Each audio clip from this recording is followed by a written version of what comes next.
Hola, comenzamos entonces la segunda clase en la cual vamos a hablar sobre ciclos de la materia y flujo de energía en los ecosistemas. En la primera clase, en una de las últimas diapositivas, yo definí qué era un organismo vivo.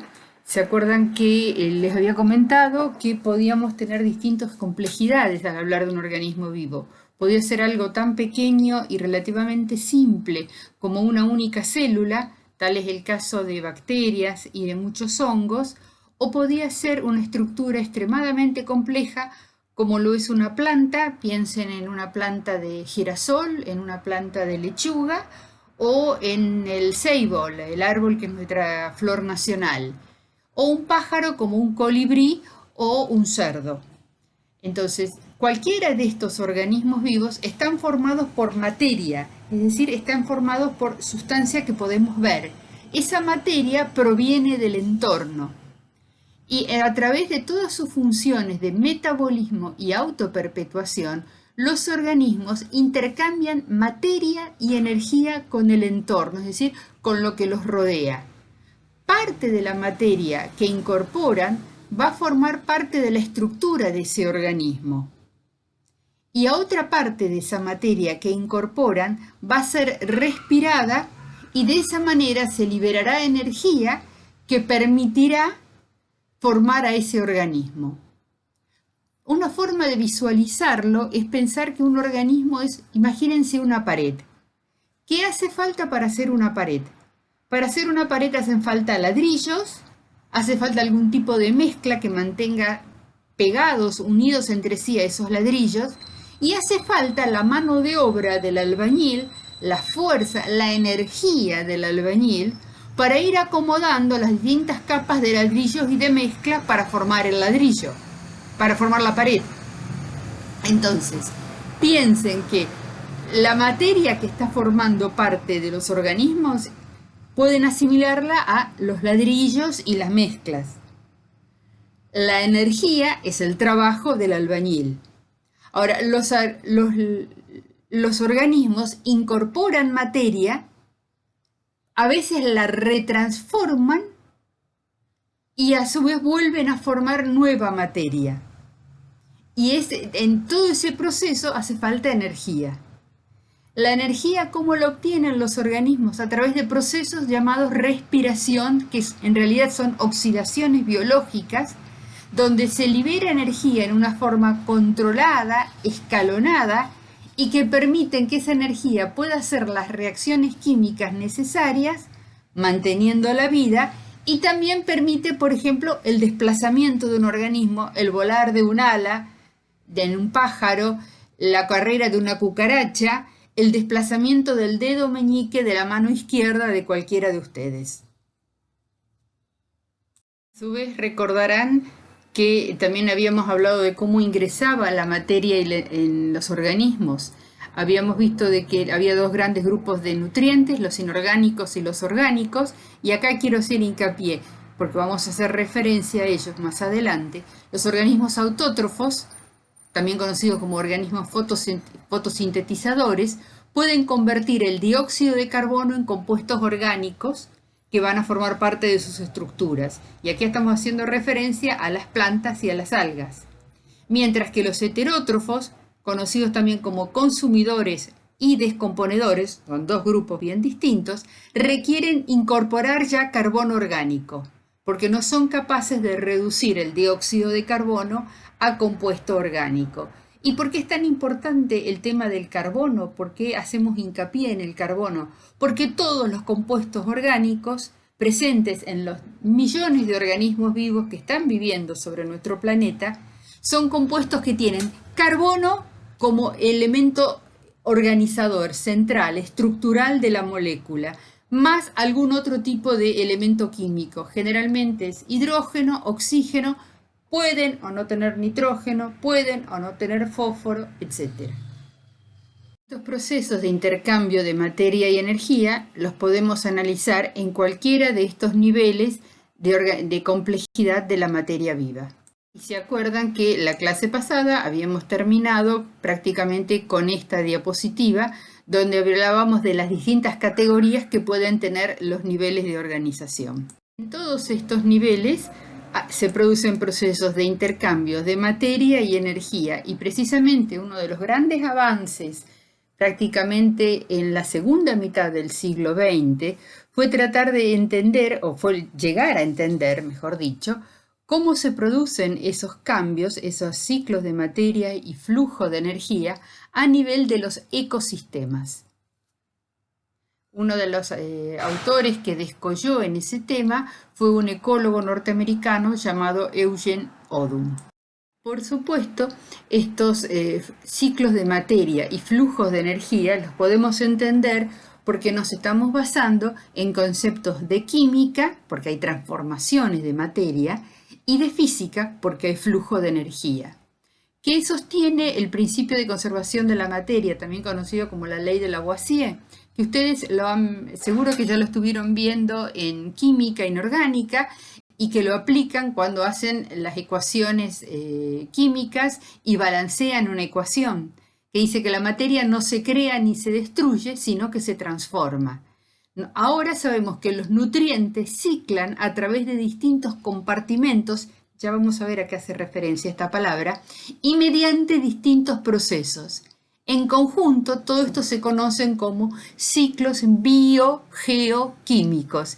Y en la diapositiva ustedes tienen desarmada esa palabra, de manera que puedan entender cuál es, qué está haciendo referencia cada uno de los componentes. En estos ciclos intervienen distintas estructuras que son parte de los organismos y hay distintos tipos de procesos, es decir, hay distintas reacciones químicas e inclusive en algunos casos puede haber cambios de estado, es decir, pasar de líquido a gaseoso, de sólido a líquido, etc. El ciclo del cual les voy a hacer referencia es el ciclo del agua. Y para ello tenemos que tener presente que si bien el agua es una molécula eléctricamente neutra, presenta ligeras diferencias de cargas debido a que el oxígeno tiene mayor afinidad por los electrones que el hidrógeno.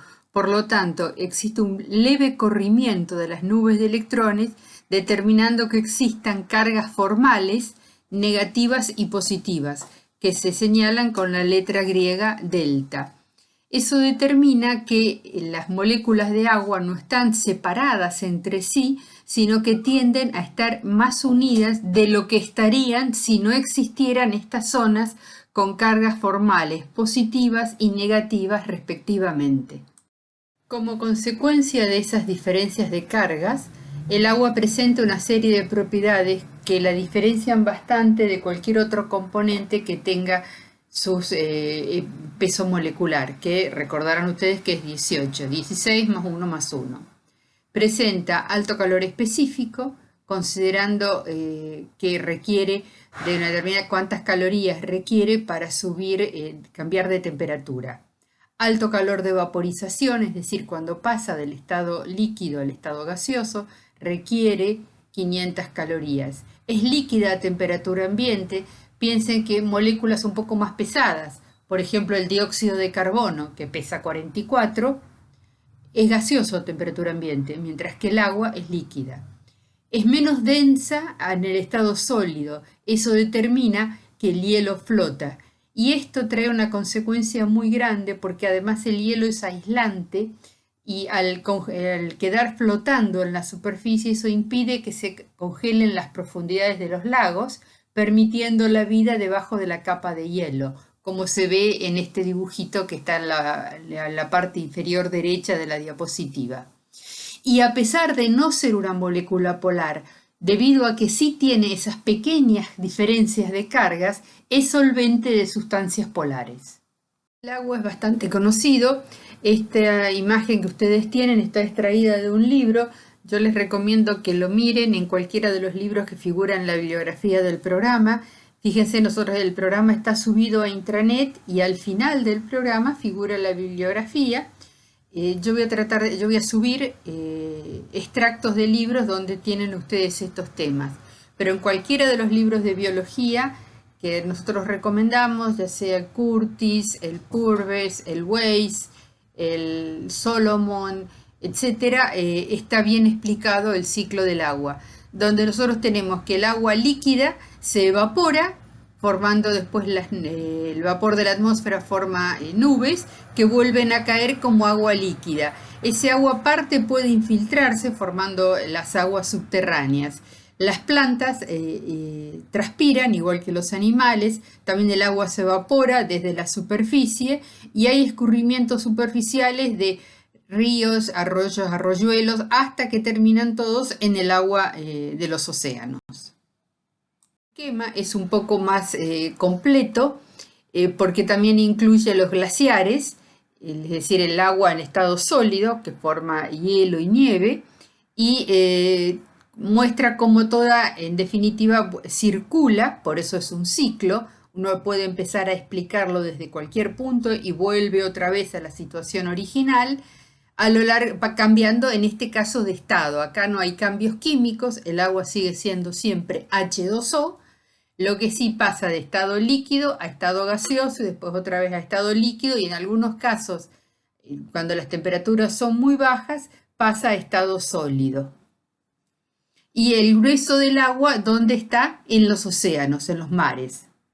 De explicarles los ciclos del carbono y del oxígeno, es necesario que tengan en mente, que recuerden algunos conceptos que es probable que hayan visto en la escuela media, que son fotosíntesis y respiración. Fotosíntesis es un proceso que se verifica mientras haya luz, es decir, durante el día, y lo pueden verificar solamente las plantas y las algas. Hay algunas bacterias en particular que también pueden, pero el mayor porcentaje son las plantas y las algas. Simplificándolo en extremo, porque el año que viene en química biológica ustedes van a estudiar todo el detalle químico que implica todas las ecuaciones que explican todo este proceso. Por ejemplo, hay un señor que ganó el premio Nobel precisamente por dilucidar cuáles son las etapas iniciales de este proceso. En rasgos generales decimos que reaccionan agua y dióxido de carbono en presencia de la energía radiante del sol, se transforma en un hidrato de carbono, en este caso en la glucosa, y se libera oxígeno. Acá en la ecuación está balanceada, cumpliendo el principio de Lavoisier que yo les había mencionado hace un rato, donde la materia no se crea ni se pierde, sino que se transforma. De esta manera las plantas obtienen, ¿qué cosa? Glucosa. Esa glucosa después se puede almacenar como almidón. El almidón es una molécula más grande que la de la glucosa. La glucosa es una molécula pequeña. Fíjense que no tiene muchos átomos. Tiene 6 de carbono, 12 de hidrógeno y 6 de oxígeno. Mientras que el almidón, imagínense que son miles y miles de moléculas de glucosa unidas entre sí. Y el almidón entonces es una forma mucho más eficiente de poder almacenar energía. Ahora, las plantas, una vez que tienen el almidón y es una fuente de energía, pero las plantas también necesitan sintetizar otros componentes para ir armando su propia estructura. Todo proceso de síntesis requiere el aporte de energía. ¿Se acuerdan la comparación que les hice de cuando para armar una pared necesitamos no solo los ladrillos y los materiales, sino también la energía del albañil para ir colocando los ladrillos en el orden adecuado? Bien, esa energía, ¿cómo lo obtienen las plantas? Tanto las plantas como los animales respiran las 24 horas del día mientras están vivos. Este proceso se da en otra estructura celular que no es el cloroplasto, que es donde se verifica la fotosíntesis, sino que es otro orgánulo que recibe el nombre de mitocondrias. Tanto plantas como animales tienen mitocondrias. Y podemos decir de que la ecuación general de respiración es la inversa de la de fotosíntesis, porque es glucosa más oxígeno, se obtiene dióxido de carbono y agua y se libera energía bajo la forma de ATP, adenosín trifosfato.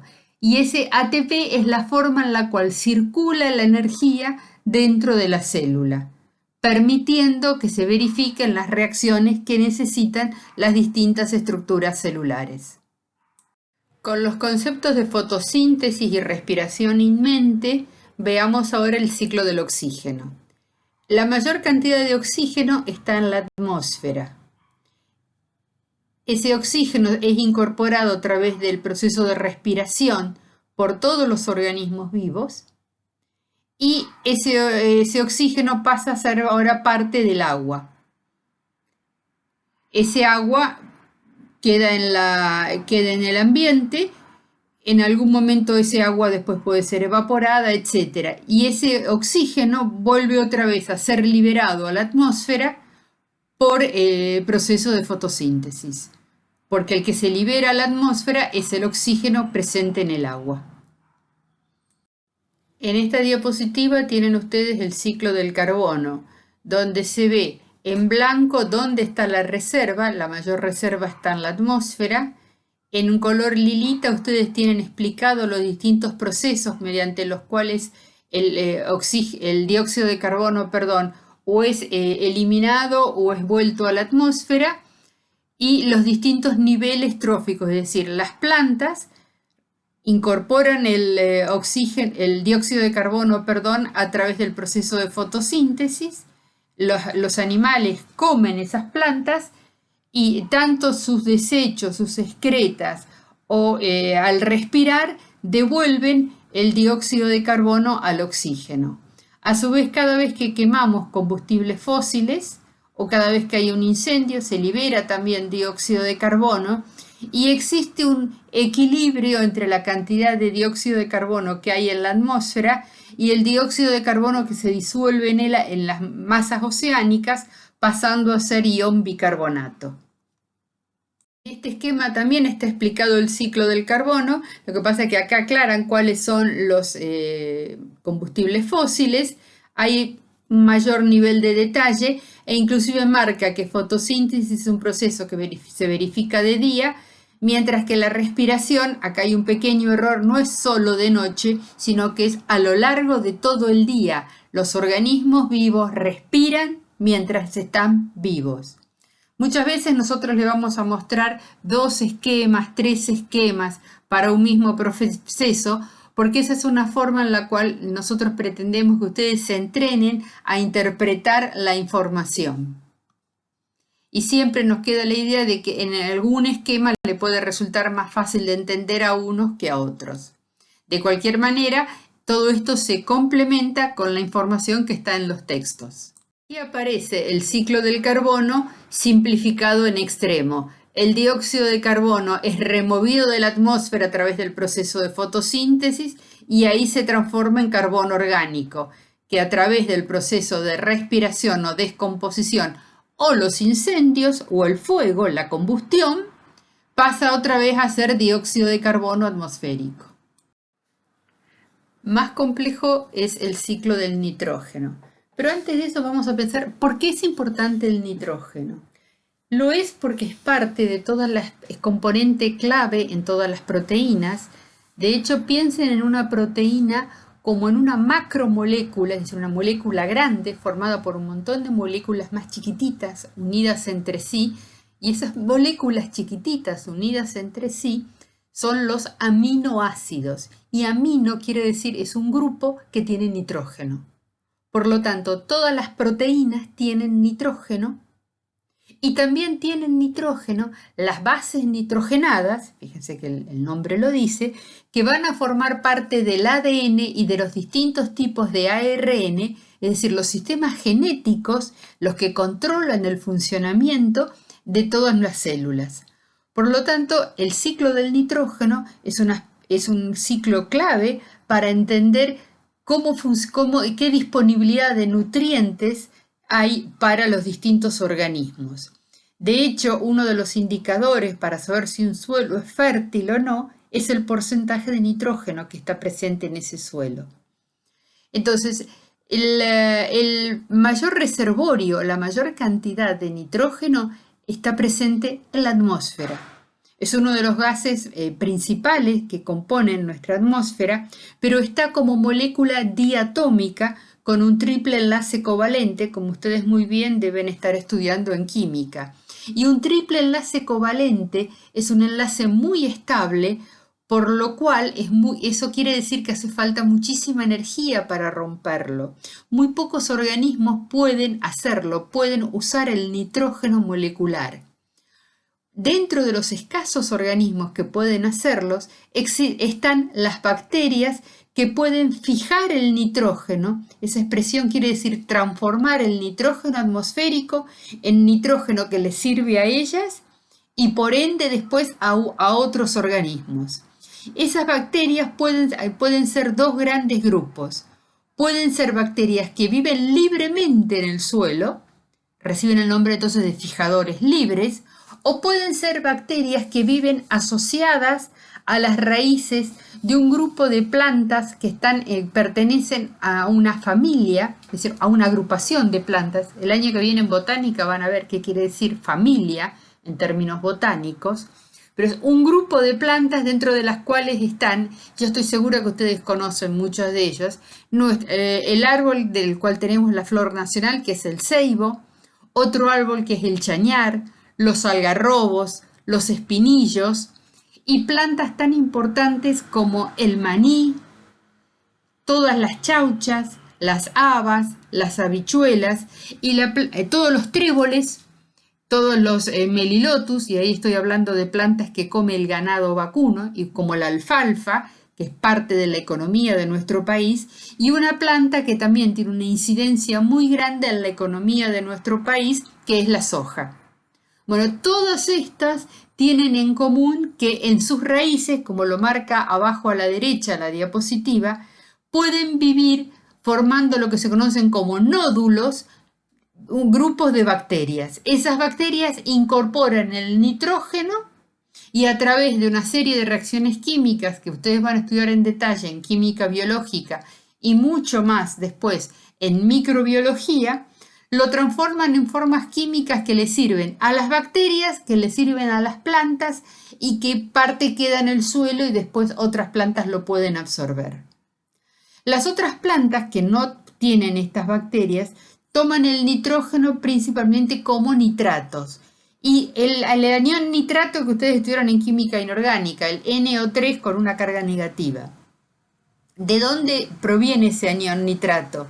Cuando caen hojas al suelo, cuando caen excretas de animales, cuando caen partes de animales, cuando mueren los animales, todos esos compuestos que tienen los organismos empiezan a ser degradados por una serie de organismos y finalmente esos organismos están encadenados uno después del otro y finalmente pasan a ser moléculas relativamente simples como por ejemplo el nitrógeno. Y ese nitrógeno es asimilado, fíjense que ahí tienen una cajita que dice asimilación, por las plantas. Los animales cuando comen plantas no solo están comiendo hidratos de carbono, sino que también están comiendo proteínas. De la misma manera, cuando un organismo que es carnívoro come a otro animal, lo que está comiendo es hidratos de carbono de ese animal, pero fundamentalmente también las proteínas de ese animal. Y cuando animales como nosotros, que somos omnívoros, que comemos tanto plantas como animales, consumimos, lo que hacemos es consumir los hidratos de carbono y las proteínas que están presentes en todos esos organismos. La quema produce óxidos de nitrógeno que van a la atmósfera, que son contaminantes.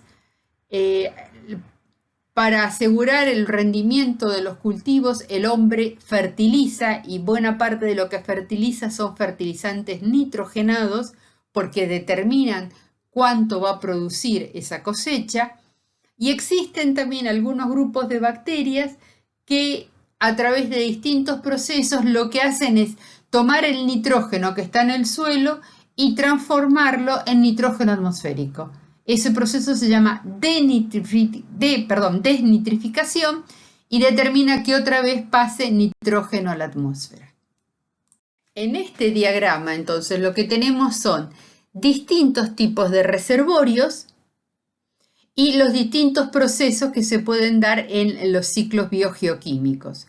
Pensemos, por ejemplo, que los organismos vivos, ¿Cómo se formaron? Se formaron a través que hubo materia inorgánica disponible como nutriente y a través del proceso de fotosíntesis y de asimilación, incorporación de nitrógeno inorgánico, pasaron a formar materia orgánica disponible como nutriente.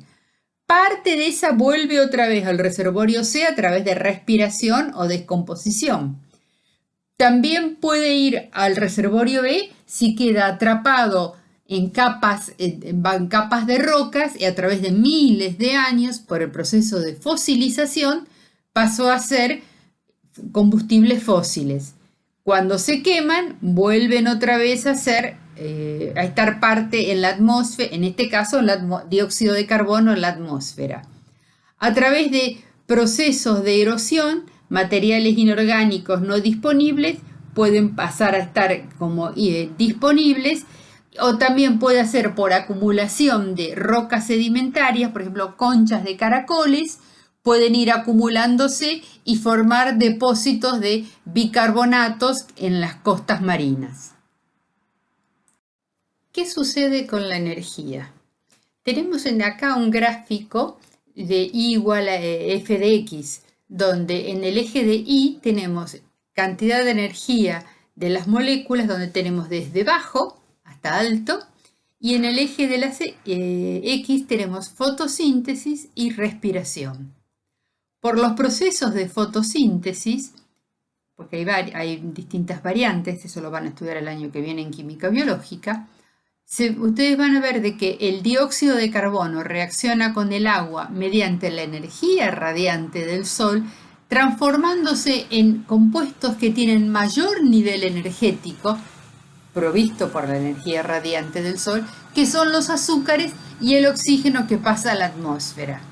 A su vez, a través del proceso de respiración, se vuelve a obtener dióxido de carbono y agua, con liberación de ATP, la energía disponible que tiene la célula para cumplir sus distintas funciones y por consiguiente los organismos para cumplir las distintas funciones, y parte de esa energía se va en forma no aprovechable directa para ese organismo en forma de calor.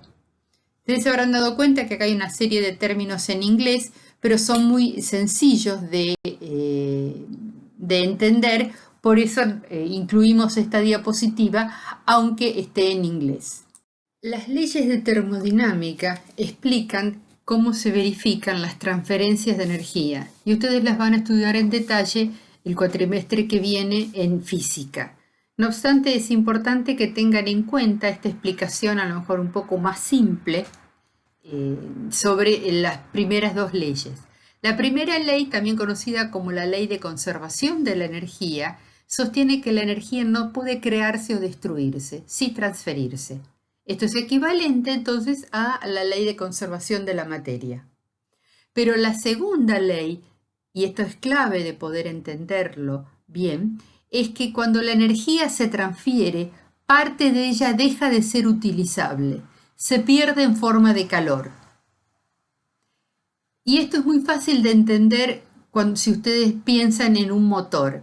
Todos o manejan o se han subido a algún tipo de vehículo. ¿Qué requiere ese vehículo para funcionar? Requiere que haya combustible. ¿Por qué? Porque cuando ese combustible reacciona con el oxígeno y salta una chispa, hay una explosión controlada, por supuesto, y esa liberación de energía permite que se muevan distintos dispositivos que hacen que el vehículo avance. Toda la energía que estaba almacenada en los enlaces químicos de ese combustible no se transforma en todo en movimiento. Parte se disipa como calor. Y recuerden ustedes que una de las recomendaciones que seguro le dieron cuando la primera vez que salieron a manejar solos es que se fijen si hay agua en el radiador. ¿Y por qué tiene que haber agua en el radiador? Para enfriar el motor. Porque si no el motor se recalienta. ¿Y por qué se recalienta el motor? Porque parte de la energía que estaba asociada a los enlaces químicos de los combustibles no se transforma en movimiento que desplaza el vehículo, sino que se transforma en otra forma no aprovechable para el propio vehículo ¿Qué es calor? Esto es la segunda ley de la termodinámica. Nuestra fuente de energía, y cuando digo nuestra acá no estoy refiriéndome a los seres humanos, sino a todo el conjunto de organismos vivos que están en el planeta, es el Sol. ¿Y cómo se incorpora? Por ese pequeñísimo porcentaje, fíjense que es el 0,02 en valores promedios, que es capturado a través del proceso de fotosíntesis. El resto no ingresa al mundo viviente. Una vez que ingresó a los organismos que fotosintetizan, como ellos son los que forman biomasa, forman materia viva, en términos ecológicos se los conoce como productores. Plantas, algas y algunos grupos muy particulares de bacterias, pero con muy poco incidencia teniendo en cuenta la cantidad de masa que producen. Por lo tanto, productores son plantas y algas. ¿Qué pasa con estas? Son consumidos por los herbívoros. Ahora aparte, las raíces que no comen los herbívoros aéreos. Usted me va a decir, bueno, pero hay distintos tipos de organismos del suelo, pero las hojas que no comieron los herbívoros y que cayeron al suelo, las raíces que aún no comieron los otros herbívoros del suelo, son objeto de descomponedores. Estos herbívoros a su vez pueden ser afectados por carnívoros o por por organismos como nosotros, como el Homo sapiens, es decir, el hombre, que somos omnívoros. Todos somos objeto de los descomponedores, que también en algún momento liberan energía. Si nosotros tenemos una temperatura corporal de 36,7 grados centígrados y afuera hay 23 grados centígrados, nosotros estamos liberando calor. Por eso en los días de calor nosotros sentimos calor. ¿Qué es un día de calor? Es una expresión muy coloquial. Es un día en el cual la temperatura ambiente es alta, de manera que la liberación de energía que nosotros necesitamos hacer como resultado de todos los procesos metabólicos, donde ninguno es 100% eficiente, siempre hay algo que se disipa como calor, nos cuesta disipar el calor. Porque cuando se enfría más fácil un jarro que ustedes han puesto a hervir en la cocina, ¿en un día de calor o en un día frío? ¿Cuándo llega más rápido a temperatura que no queme cuando uno sumerja el dedo? En un día frío. ¿Por qué? Porque la diferencia de temperatura es muy grande entre el agua que se calentó y el entorno, por lo tanto rápidamente se va a enfriar. Mientras que en un día de temperatura alta, esa diferencia de temperatura es baja, por lo tanto se va a enfriar más lentamente. Bueno, entonces todos nuestros procesos nos determinan que liberamos calor. En un día de temperatura alta nos cuesta más. En un día de temperatura fría disipamos mucho más y sentimos frío. Por eso usamos ropa abrigada, para aislarnos del ambiente y no disipar tan rápido el calor. Entonces todos los organismos vamos disipando calor, que es un efecto colateral de todas las reacciones metabólicas que vamos sufriendo. Supongamos que tenemos una hoja que está siendo comida por una oruga, que es lo que aquí figura como material vegetal comido por una oruga, que en inglés se dice caterpillar. Hay una cantidad de energía que está asociada a la hoja. La unidad de energía, lo van a ver en física, es el joule. La cantidad de energía que tiene esa hoja es de 200 joules. Ahora, toda esa cantidad de energía va a pasar parte de la planta, de la oruga. No, porque parte la oruga lo desperdicia, se va con las excretas de la oruga. La energía asociada a esas excretas a la oruga ya no la puede aprovechar. Lo aprovecharán hongos y bacterias del suelo, pero no esa oruga. Parte de la energía que le queda, en este caso sería 200 menos 100 de los 100 que le quedan, la oruga también respira para ir liberando energía para moverse. por ejemplo. Esa energía que va liberando tampoco la puede aprovechar.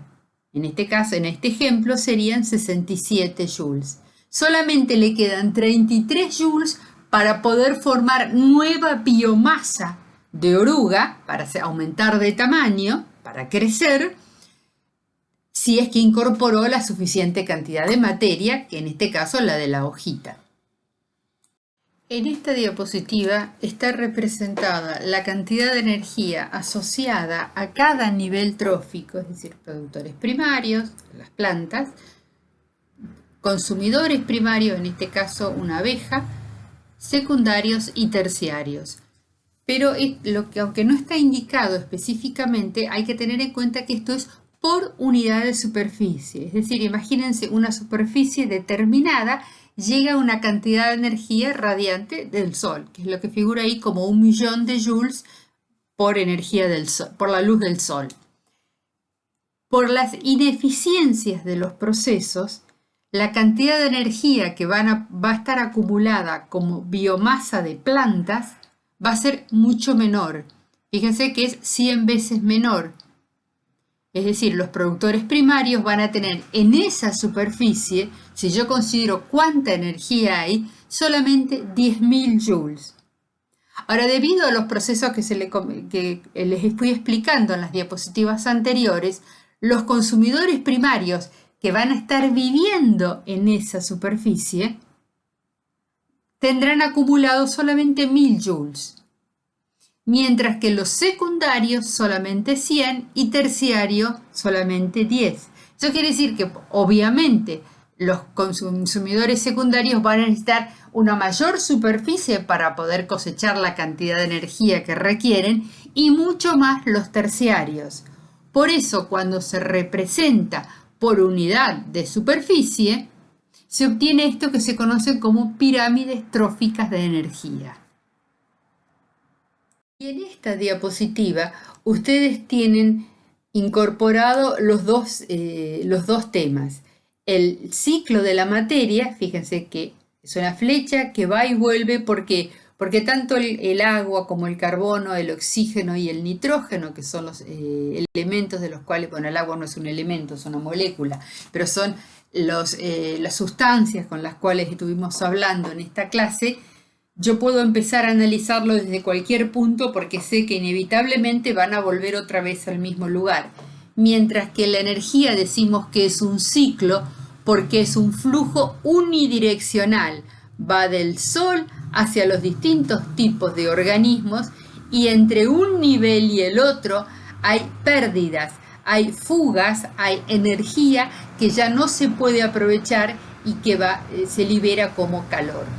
Información, a lo mejor expresada en una forma más compleja, pero analícenla con cuidado, encuentran en esta diapositiva, donde en azul tienen los ciclos químicos, los ciclos biogeoquímicos, y en rojo el flujo de energía.